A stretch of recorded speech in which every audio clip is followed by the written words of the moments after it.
January 17, 1945. Somewhere over the Rhine Valley, the C-47 Skitran rumbled through the pre-dawn darkness, its aluminum skin vibrating with each gust of winter wind. Inside, 23 men sat shoulder to shoulder, their breath forming clouds in the unheated cabin. They were paratroopers of the 82nd Airborne Division, and the static line cables above their heads swayed with the aircraft's motion like the rigging of a ship at sea. Through the small porthole windows, fragments of Europe passed below, burned villages, frozen rivers, the occasional orange flicker of artillery fire on distant horizons. The jumpmaster, a staff sergeant from Ohio with 3 combat drops already behind him, checked his watch and shouted something lost in the engine noise. The red light above the door glowed like an ember. Each man felt the weight of his reserve shoot against his chest, the M1 Garand strapped to his leg, the grenades heavy in his pockets. They had been told the war in Europe would end soon. They had been told their sacrifice mattered. What none of them knew, as they sat in that shaking metal tube 5,000 feet above enemy territory, was that the hardest jump of their lives would not be into combat, but into peace. The American paratrooper of 1945 was a weapon forged in the crucible of total war. From the training fields of Fort Benning to the drop zones of Normandy, from the frozen forests of Bastogne to the bridges of Holland, these men had been transformed into something new in military history: airborne infantry, shock troops who fell from the sky with nothing but their courage and their rifles. The 82nd and 101st Airborne Divisions had written their names into legend. They had been the tip of the spear on D-Day, when over 13,000 paratroopers descended into the Norman darkness hours before the beach landings. They had held Bastogne during the Battle of the Bulge, surrounded and outnumbered, answering German surrender demands with a single word: nuts. They had captured bridges, secured crossroads, disrupted enemy communications, and died in hedgerows and forests whose names most Americans could not pronounce. By the spring of 1945, the airborne forces had become symbols of American military prowess, young men who volunteered for the most dangerous duty, who wore their jump boots and silver wings with fierce pride, who represented everything the nation wanted to believe about its warriors. But symbols are not men. And when the guns finally fell silent in May 1945, those men faced a question that no amount of training had prepared them to answer: what now? They expected parades. They expected gratitude. They expected to return to the country they had left behind, the Depression-era America of small towns and city neighborhoods, of familiar routines and simple certainties. What they found instead was a nation that had transformed as completely as they had, a society that had no clear place for warriors in a world supposedly at peace, and a military establishment that viewed them with a mixture of pride and profound uncertainty. The story of what happened to America's paratroopers after VE Day and VJ Day is not the triumphant epilogue found in official histories. It is a story of men caught between identities, of institutional indecision, of promises made and broken, of a new kind of warfare being born even as the old one ended. It is the story of how victory created its own casualties. The first shock came in the summer of 1945, in the months between Germany's surrender and Japan's capitulation. The 82nd Airborne Division, which had expected immediate demobilization, received orders instead for occupation duty in Berlin. The 101st Airborne went to Bavaria. The 17th Airborne, which had made its combat debut during Operation Varsity in March 1945, found itself garrisoning the Ruhr Valley. The men who had fought to defeat Nazi Germany now stood guard over its ruins. They directed traffic in shattered cities, processed displaced persons, confiscated weapons from the remnants of the Wehrmacht, and tried to maintain discipline among troops who wanted nothing more than to go home. The point system, the military's formula for determining who would be discharged first based on length of service,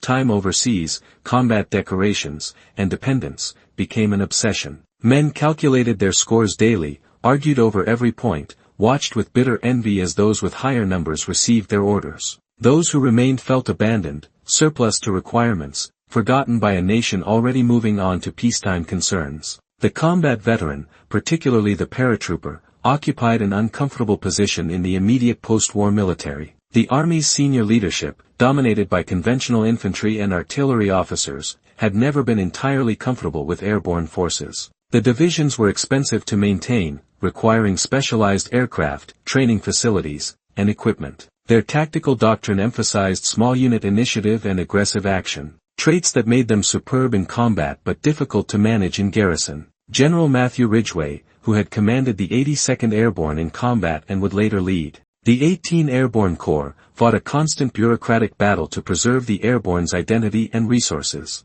But he was swimming against a powerful tide. The United States military, which had numbered over 12 million personnel at the end of the war, would shrink to fewer than 2 million by 1947. Defense budgets collapsed. Congress and the public demanded demobilization, not the maintenance of elite combat units. The paratroopers, who had once been the pride of the army, increasingly seemed like expensive relics of a war that everyone wanted to forget. The psychological toll was immense, though rarely discussed in official records. These men had been trained to an extraordinary pitch of readiness, conditioned to function in situations of extreme danger, bonded to their units through shared combat trauma. The transition to peacetime duties. The endless inspections, the make-work details, the tedious routines of occupation, felt like a betrayal of everything they had endured. Alcoholism rates climbed. Disciplinary problems multiplied. Men who had performed with courage under fire found themselves court-martialed for drunkenness, insubordination, black market activities.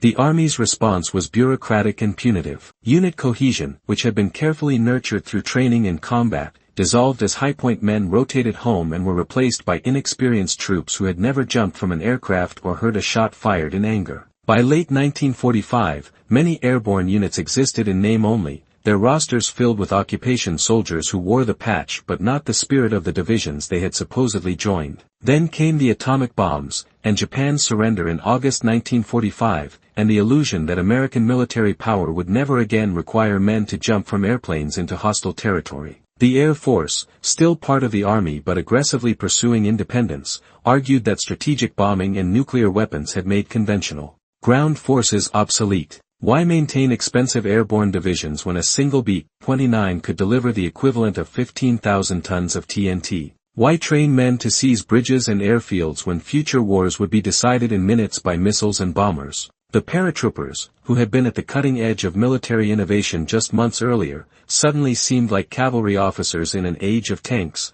brave, well-trained, and utterly irrelevant. The demobilization proceeded with brutal speed. The 17th Airborne Division was deactivated in September 1945. The 13th Airborne, which had been preparing for the invasion of Japan, never saw combat and was disbanded. The 11th Airborne remained in the Pacific for occupation duties in Japan, but its ranks thinned as veterans rotated home. By early 1946, the 82nd and 101st Airborne Divisions existed primarily on paper, maintained at minimal strength as symbols rather than combat-ready formations. The vast infrastructure that had supported airborne operations during the war, the parachute schools, the glider training facilities, the specialized equipment depots, was dismantled or mothballed. The C-47 transports that had carried men to Normandy and Holland were sold as surplus or converted for civilian use. At Fort Bragg, North Carolina, where the airborne forces had their spiritual home, the training schedules that had once produced thousands of qualified paratroopers each month dwindled to a fraction of wartime levels. The silver jump wings that had been a mark of elite status became, for many veterans, nothing more than a souvenir of a vanished world. But the men themselves did not simply disappear into civilian life and forget. They carried their experiences with them. The memories of combat, the bonds of brotherhood, the knowledge that they had been tested in ways that few others would ever understand. Some adapted successfully, using the GI Bill to pursue education, starting businesses, raising families, rebuilding the lives the war had interrupted. Others struggled. The term post-traumatic stress disorder did not exist in 1945. What we now recognize as PTSD was then called combat fatigue or battle neurosis, and it was treated, if at all, with rest, sedation, and the expectation that men would simply get over it. The paratroopers, who prided themselves on their toughness, were particularly reluctant to admit psychological wounds. They drank to quiet the nightmares. They worked to exhaust themselves into sleep. They avoided conversations about the war even as it consumed their thoughts. The transition was made harder by the fact that civilian society, eager to embrace prosperity and normalcy, had little patience for warriors who could not readjust. The culture celebrated the veteran in the abstract but often found the reality unsettling. The skills that made a man an effective paratrooper: aggression, quick decision-making under stress, the ability to function in chaos, were not always assets in peacetime. Employers wanted reliable workers, not combat veterans with authority issues. Families wanted husbands and fathers, not men who woke screaming from dreams of German machine guns. The institutional memory of the airborne forces survived, barely, in a handful of officers who understood that the next war, whenever it came, would require specialized troops capable of rapid deployment. General James Gavin, who had led the 82nd Airborne's 505th Parachute Infantry Regiment in combat and would later command the division, became one of the most articulate advocates for maintaining airborne capability. He argued that the speed and mobility of parachute forces made them essential for a world in which conflicts might erupt with little warning, in places where conventional forces could not quickly deploy. But Gavin was fighting against the dominant strategic thinking of the late 1940s, which assumed that future wars would be nuclear exchanges between superpowers, not limited conflicts, requiring ground troops. The budget battles were fierce and mostly one-sided. The airborne community found itself defending its existence year after year, arguing for resources against officers who saw them as expensive luxuries the nation could not afford. The Korean War changed everything. When North Korean forces crossed the 38th parallel on June 25, 1950, the United States discovered that its military was unprepared for conventional conflict. The occupation troops in Japan were soft, poorly trained, equipped with worn-out World War II surplus. The initial American units rushed to Korea were badly mauled. The Pusan perimeter nearly collapsed. And suddenly, the skills and capabilities that the airborne forces represented, rapid deployment, shock action, ability to operate behind enemy lines, seemed relevant again. The 187th Airborne Regimental Combat Team, one of the few airborne units maintained at reasonable strength, deployed to Korea in September 1950. They made combat jumps at Suncheon and Munsan-ni, though both operations were controversial. Critics argued that the tactical situations did not justify airborne insertion, that the jumps were more about demonstrating capability than military necessity. But the 187th fought well in conventional infantry operations, and their presence reminded military planners that airborne forces had uses beyond parachute assault. The veterans of World War II, many of them now in their late 20s and early 30s, watched the Korean War from civilian life with complicated emotions. Some felt vindication, their warnings about unpreparedness had been proven correct. Others felt guilt that younger men were fighting while they pursued careers and raised families. A significant number, perhaps more than official records suggest, attempted to rejoin the military, driven by a sense that their real identity remained tied to service, that civilian life would never provide the intensity and purpose they had known in combat. The army accepted some, rejected others, and found that even those who returned often struggled to fit into a military that had changed in fundamental ways. The paratroopers of 1950 were different from those of 1945, they had better equipment, more refined tactics, but they lacked the desperate urgency that had characterized the fight against Nazi Germany. The existential clarity of World War II could not be replicated in Korea's ambiguous, limited conflict. The 1950s brought a partial revival of airborne forces, driven not by nostalgia but by Cold War strategic requirements. The development of helicopters offered new possibilities for vertical envelopment. Paratroopers could be inserted not only by parachute but by air assault, landed directly on objectives without the risks and dispersal problems inherent in parachute drops. The 101st Airborne Division, which had been reduced to a training cadre after World War II, was reorganized as an air assault division, pioneering tactics that would become central to American military operations in Vietnam. The 82nd Airborne remained focused on parachute operations,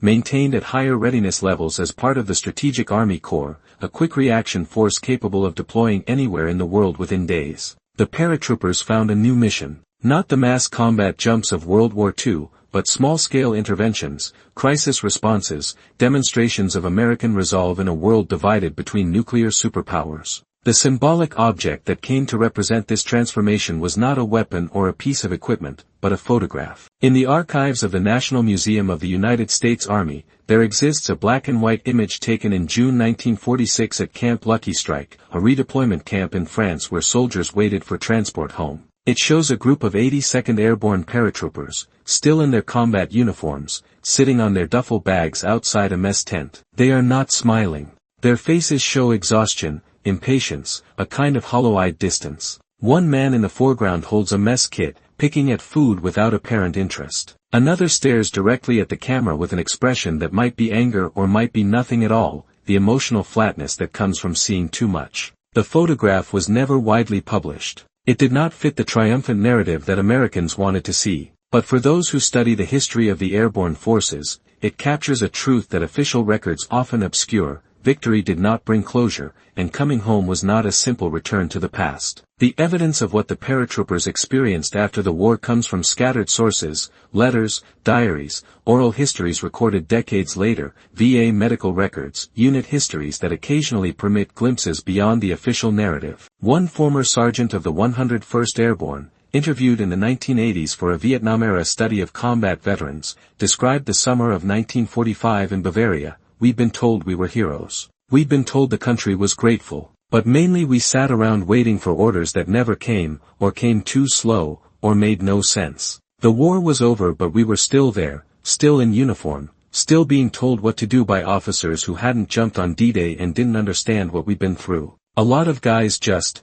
disconnected, stopped caring about formations, about inspections, about anything. They wanted out, and until they got out, they just marked time." Another veteran, a lieutenant who had commanded a platoon during Market Garden, wrote in his diary in October 1945, "We were supposed to be an elite. We were supposed to be special. Now we're glorified policemen, directing German traffic and guarding supply depots. The men are bored and angry and I don't blame them. This is not what we signed up for. This is not what we fought for." The statistical record, though incomplete, suggests the scale of the challenge. Between May 1945 and December 1946, approximately 180,000 soldiers passed through the Army's airborne divisions, either as combat veterans rotating home or as replacements sent to maintain unit strength during occupation duty. Of those, roughly 35,000 were World War II combat veterans who had participated in at least one parachute assault. The remainder were non-airborne troops assigned to the divisions when the flow of qualified paratroopers dried up. By the end of 1946, fewer than 5,000 combat-experienced paratroopers remained on active duty. The institutional knowledge that had been so hard-won in Normandy and Holland and Bastogne was dispersed, scattered across the civilian landscape, preserved only in memory and in the occasional reunions where old comrades gathered to remember the men they had been and the friends they had lost. The ideological dimension of this story is inseparable from its human dimension. The American paratrooper had been created as a symbol of technological prowess, of individual courage, of a democratic society that could produce warriors as capable as any the totalitarian powers fielded. The reality was more complex. These were not supermen. They were farm boys and factory workers, college students and high school dropouts, men who had volunteered for hazardous duty for reasons that ranged from adventure-seeking to patriotism to escape from dead-end civilian lives. The war had given them purpose and identity. The peace took both away, or at least made both uncertain. The question, what now, was not just logistical but existential. If you have defined yourself as a warrior, and there is no war, what are you? If your value to society rests on your willingness to die for it, and society no longer needs you to die, what is your value? The Cold War provided a partial answer, though never a fully satisfying one. The paratroopers of the 1950s, 60s, and 70s operated in the shadow of their predecessors, measured against the mythic standard of Normandy and Market Garden. They deployed to Lebanon in 1958, to the Dominican Republic in 1965, to Grenada in 1983, to Panama in 1989, small wars and interventions where airborne forces demonstrated that the United States could project power quickly, that American soldiers could still jump from airplanes into uncertain situations and accomplish their missions. But these were not existential struggles. There was no Nazi Germany to defeat, no clear line between civilization and barbarism. The moral clarity that had characterized World War II was absent, replaced by the ambiguities of Cold War geopolitics and counterinsurgency warfare. The veterans of 1945, watching younger paratroopers deploy to Vietnam or Central America, sometimes felt a mixture of pride and sadness. Pride that the tradition continued, sadness that it continued in conflicts that seemed less clearly justified, less obviously necessary. By the 1980s, nearly all of the World War II airborne veterans were in their 60s or older. They gathered at reunions, formed associations, published unit histories, and slowly began to share the stories they had kept silent for decades. The culture had changed. Vietnam had forced Americans to confront the costs of war in ways that the triumphant narrative of World War II had obscured. There was now space for more complicated truths, for acknowledgement that victory did not erase trauma, that coming home was often as hard as fighting. The oral history projects that emerged in this period captured voices that official records had never preserved. A corporal from the 517th Parachute Infantry Regiment, speaking at a reunion in 1984, said, "People ask me if I'm proud of my service. And I am, I guess. But mostly I just remember the fear. The fear before every jump, the fear during the fighting, the fear afterward that it would all turn out to have been for nothing. When I got home, I couldn't talk about it. Not to my wife, not to my kids, not to anybody. What was there to say? That I'd killed men whose names I didn't know, in places I couldn't find on a map, because I'd been ordered to. That I'd seen my friends die for reasons that seemed clear then and don't seem clear now. It took me 40 years to understand that I wasn't damaged. I was changed. And the man I became because of the war was not the man I would have been without it. The epilogue of this story is still being written. The last World War II paratroopers are now in their 90s or have passed on. The 82nd and 101st Airborne Divisions continue to serve, their lineages unbroken, their soldiers wearing the same patches and jump wings that their predecessors wore 75 years ago. They have deployed to Afghanistan and Iraq, have made combat jumps in Panama and northern Iraq, have adapted to counterterrorism and counterinsurgency missions that the men of 1945 could never have imagined. The technology has advanced. The C-47s have been replaced by C-17s and C-130s, the reserve chutes are safer, the communications equipment would seem like science fiction to a Normandy veteran, but the fundamental act remains the same. A soldier stands in the door of an aircraft, feels the wind, checks the static line, and jumps into uncertainty. That continuity matters. It connects the present to the past, maintains a tradition that embodies something essential about the American military identity, the willingness to volunteer for hazardous duty, to rely on one's comrades, to accept risk in service of larger purposes. But if we are honest, we must acknowledge that the promise made to the men who jumped into Normandy was never fully kept. They were told their sacrifice would be honored, that the nation would remember, that their transition to civilian life would be supported. The reality was more complicated, more bureaucratic, more indifferent. Some thrived, building successful careers and happy families. Others struggled for decades with wounds physical and psychological that the nation preferred not to acknowledge. The VA hospitals filled with men whose injuries were not always visible but were no less real. The divorce rates among combat veterans were higher than the civilian average. The substance abuse rates were higher. The suicide rates were higher, though rarely discussed in public. These outcomes were not inevitable. They were the result of choices, of policies, of a society that wanted the benefits of victory without confronting its costs. The larger truth, the one that links the experience of America's World War II paratroopers to every generation of veterans since, is that wars do not end when the shooting stops. They end slowly, imperfectly, individually, if they end at all. The men who jumped into occupied Europe on D-Day morning carried that experience with them for the rest of their lives. It shaped their marriages, their careers, their politics, their understanding of what human beings are capable of, both noble and terrible. Some found ways to integrate that experience into their sense of self, to draw meaning from it without being consumed by it. Others never fully reconciled the person they had been in combat with the person they became in peace. And the nation, for all its rhetoric about honoring veterans, often looked away from the difficult, unglamorous work of helping men make that transition. It preferred the symbol to the reality, the parade to the hospital, the monument to the conversation. There is a grave at Arlington National Cemetery, in a section reserved for World War II casualties, where a paratrooper of the 82nd Airborne Division is buried. He did not die in combat. He died in 1947, age 24, from what the death certificate vaguely describes as accidental injury, but which his family understood to be suicide. His headstone lists his decorations: the Bronze Star, the Purple Heart, the Combat Infantry Badge, the Parachute Badge. It does not say that he survived Normandy and Holland, came home to a country that had moved on, found himself unable to sleep without nightmares or to hold a job or to explain to anyone why he felt so disconnected from the life he was supposed to be grateful to have. It does not say that the war killed him 2 years after it ended, as surely as any German bullet might have. But those who know how to read between the lines of official records can see the pattern repeated thousands of times. The veteran who struggled with alcohol, the marriage that fell apart, the business that failed, the slow unraveling of a life that from the outside looked like a success story but from the inside felt like exile. What really happened to America's paratroopers after World War II victory was this.